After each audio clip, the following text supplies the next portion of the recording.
ಇನ್ನು ರಾಯಚೂರಿನಲ್ಲಿ ಮಳೆ ಹುಡುಗಿ ಪೂಜಾ ಗಾಂಧಿ ಸೋಲನುಭವಿಸಿದ್ದಾರೆ. ಈ ಒಂದು ಸೋಲಿನ ಬಗ್ಗೆ ಅವರು ನಮ್ಮ ಪ್ರತಿನಿಧಿ ಸಿದ್ದು ಬಿರಾದಾರ್ ಜೊತೆ ಮಾತನಾಡಿದ್ದಾರೆ. ಸಿದ್ದು ಬಿರಾದಾರ್ ಜೊತೆ ನಡೆಸಿರ್ತಕ್ಕಂತಹ ಮಾತುಕತೆಯಲ್ಲಿ ಪೂಜಾ ಗಾಂಧಿ ಏನೇನು ವಿಚಾರಗಳನ್ನು ತಿಳಿಸಿದ್ದಾರೆ ಅನ್ನೋದನ್ನು ನೋಡೋಣ. ರಾಯಚೂರು ನಗರ ವಿಧಾನಸಭಾ ಕ್ಷೇತ್ರದಿಂದ BSR ಪಕ್ಷದ ಅಭ್ಯರ್ಥಿಯಾಗಿ ಅಖಾಡಕ್ಕಿಳಿದಂತಹ ಮಳೆ ಹುಡುಗಿ ಪೂಜಾ ಗಾಂಧಿ ಈಗ ಸೋಲನ್ನು ಅನುಭವಿಸಿದ್ದಾರೆ. ಅವರ ಸೋಲಿಗೆ ಕಾರಣ ಏನು ಅನ್ನೋದನ್ನ ಅವರಿಂದ ಕೇಳಿ ತಿಳಿದುಕೊಳ್ಳೋಣ. ಮೇಡಮ್, ನೀವು BSR ಪಕ್ಷದಿಂದ ಬಹಳಷ್ಟು ಆಸೆಗಳನ್ನು ಹೊತ್ಕೊಂಡು ಬಹಳಷ್ಟು ಉದ್ದೇಶಗಳನ್ನು ಹೊತ್ಕೊಂಡು ನೀವು ಅಖಾಡಕ್ಕೆ ಇಳಿದಿದ್ರೆ ಈಗ ಸೋಲು ಅನುಭವಿಸಿದ್ರೆ ಆ ಸೋಲಿಗೆ ಕಾರಣ ಏನು? ಕಾರಣ ಏನಂದ್ರೆ ನಾನು ಹಣ ಬಲ ಮೇಲೆ ಇಲೆಕ್ಷನ್ ಫೈಟ್ ಮಾಡಿಲ್ಲ. ನಾನು ಯಾವುದು ವೋಟ್ ಖರೀದಿ ಮಾಡಿಲ್ಲ. ನಾನು ನಿಯತ್ತಿಂದ ಒಂದು ಜನಗೋಸ್ಕರ ಏನು ಮಾಡಬೇಕು ಅಂತ ನಾನು ಬಂದೆ. ನಾನು ತುಂಬ ನಿಯತ್ತಿಂದ ಇಲೆಕ್ಷನ್ನ ಫೈಟ್ ಮಾಡಿದ್ದೀನಿ. ಪರವಾಗಿಲ್ಲ, ನನಗೇನು ಬೇಜಾರಿಲ್ಲ. ಏನಂದ್ರೆ ಒಂದು ಕನಸು ತಗೊಂಡು ಬಂದೆ, ಆದರೂ ಕೂಡ ಅದಕ್ಕೆ ಯಾವುದು ಸ್ಟಾಪ್ ಇಲ್ಲ. ಏನಂದ್ರೆ ನಾನು ರಾಯಚೂರು ಇವತ್ತು ಕೂಡ ಸೊಲ್ಲಿದ್ದೀನಿ ಅಂದ್ರೆ ಜನ ಅನ್ಕೊಂತಾರೆ ಪೂಜಾ ಗಾಂಧಿ ವಾಪಸ್ ಹೋಗ್ತಾರೆ. ಹೋಗಲ್ಲ, ಇಲ್ಲೇ ಇರ್ತೀನಿ. ಇಲ್ಲೇ ಕಾರ್ಯಕ್ರಮ ಎಲ್ಲ ಪ್ರೋಗ್ರಾಮ್ಸ್ ಎಲ್ಲ ಮಾಡ್ತೀನಿ.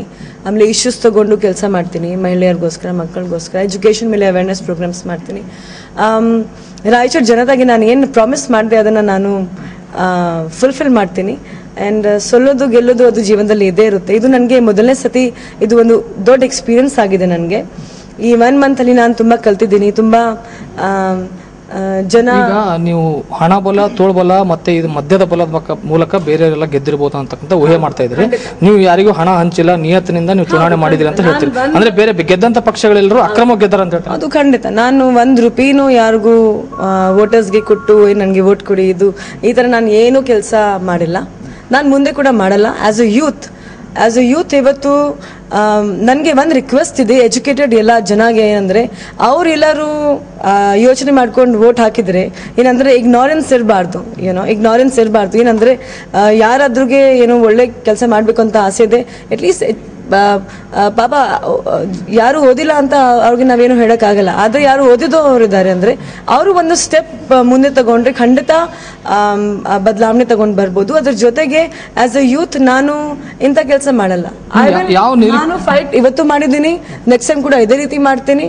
ಅಂಡ್ 100% ಇವತ್ತು ನಾನು ಏನ್ ಶ್ರಮ ಪಟ್ಟಿದ್ದೀನಿ ಅದು ಒಂದಿನ 100% ನನಗೆ ದೇವರ್ ಸಕ್ಸಸ್ ಕೊಡ್ತಾರೆ. ನೆಕ್ಸ್ಟ್ ಟೈಮ್ ಮತ್ತೆ ನಿಂತು ಯಾವ ನಿರೀಕ್ಷೆ ನಿಂತ್ಕೊಂಡಿದ್ರಿ?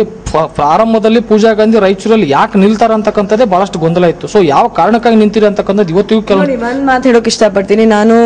ನನಗೆ ಇಲ್ಲಿ ಬರೋಕ್ ಮುಂಚೆ ರಾಯಚೂರ್ ಬಗ್ಗೆ ಎಷ್ಟು ನಾನು ತಿಳ್ಕೊಂಡೆ ಅಂದ್ರೆ ಇಲ್ಲಿ ಏನೇನು ಸಮಸ್ಯೆಗಳಿದೆ, ಏನೇನು ಇಶ್ಯೂಸ್ ಇದೆ ಅಂದ್ರೆ ಇಲ್ಲಿ ಜನಗೆ ಮೂಲಭೂತ ಸೌಲಭ್ಯಗಳು ಇಲ್ಲ.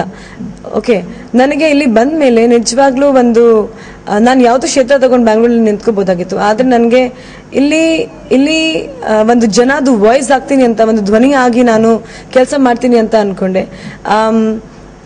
ಇವತ್ತು ಕೂಡ ಮಾಡ್ತೀನಿ. ನಾನು ಇದು ಸೊಲ್ಲಿದ್ದೀನಿ, ಅದಕ್ಕೆ ಏನೂ ಎಫೆಕ್ಟ್ ಆಗಲ್ಲ. ಸೋಷಿಯಲ್ ಸರ್ವಿಸ್ ಮಾಡಬೇಕಾದ್ರೆ ಡೆಫಿನೆಟ್ಲಿ ನಾನು ಮಾಡ್ತೀನಿ. ಪ್ರೋಗ್ರಾಮ್ಸ್ ಎಲ್ಲ ಮಾಡ್ತೀನಿ. ಆಮೇಲೆ ಪಕ್ಷ ಸಂಘಟನೆ ಮಾಡ್ತೀನಿ ರಾಯಚೂರಲ್ಲಿ. ಇಡೀ ಸ್ಟೇಟ್ ಲೆವೆಲಲ್ಲಿ ನಾನು ಪಕ್ಷ ಸಂಘಟನೆ ಮಾಡೋ ಕೆಲಸ ಮಾಡ್ತೀನಿ. ಆಮೇಲೆ ಫುಲ್ ಟ್ರಾವೆಲ್ ಮಾಡ್ತೀನಿ. ಆ್ಯಂಡ್ ಡೆಫಿನೆಟ್ಲಿ ನಮ್ಮ ಪಕ್ಷ, ನಮ್ಮ ಶ್ರೀರಾಮು ಸರ್ ಗೆದ್ದಿದ್ದಾರೆ. ನಮಗೆ ತುಂಬ ಖುಷಿಯಾಗಿದೆ. ಅವರು ಈ ಪಕ್ಷಗೆ ಇನ್ನೂ ಮುಂದೆ ತರಬೇಕು ಅಂದ್ರೆ ನೆಕ್ಸ್ಟ್ ನಾವು ಇಲೆಕ್ಷನ್ಸ್ಗೆಲ್ಲ, ಈಗ ಜಿಲ್ಲಾ ಪಂಚಾಯತಿ ಇಲೆಕ್ಷನ್ಸ್ ಬರುತ್ತೆ, MP ಇಲೆಕ್ಷನ್ಸ್ ಬರುತ್ತೆ, ಅದಕ್ಕೆ ರೆಡಿ ಆಗ್ತೀವಿ. ಫುಲ್ ಸಂಘಟನೆ ಪ್ರೋಗ್ರಾಮ್ಸ್ ಎಲ್ಲ ಮಾಡ್ತೀವಿ ಅಂತ. ನೀವು ನೆಕ್ಸ್ಟ್ ಜಿಲ್ಲಾ ಪಂಚಾಯತ್ ಎಲೆಕ್ಷನ್ ಕಾಂಟೆಸ್ಟ್ ಮಾಡೋ ಯೋಚನೆ ಆಯ್ತಾ? ಇಲ್ಲ. ಈಗ ನೀವು ಸೋತ್ರು ಇಲ್ಲೇ ಇರ್ತೀನಿ, ಬಿಟ್ಟು ಹೋಗಲ್ಲ ಅಂತ ಹೇಳಿದ್ರಿ. ಇರ್ತೀರಾ? ಬದ್ಧ ಆಗಿರ್ತೀರಾ? ಹೌದು, ಖಂಡಿತ ಇರ್ತೀನಿ. ಈಗ ಈ ಸ್ವಲ್ಪ ದಿನ ಆದ್ಮೇಲೆ ಇಲ್ಲ ಸೆಟಲ್ ಆದ್ಮೇಲೆ ನಾನು ಸ್ವಲ್ಪ ಪ್ರೋಗ್ರಾಮ್ಸ್ ಎಲ್ಲ ತಗೊಂಡು ಇಲ್ಲಿಗೆ ಬರ್ತೀನಿ. ಎಜುಕೇಶನ್ ಅವೇರ್ನೆಸ್ ಪ್ರೋಗ್ರಾಮ್ಸ್ ಮಾಡ್ತೀನಿ.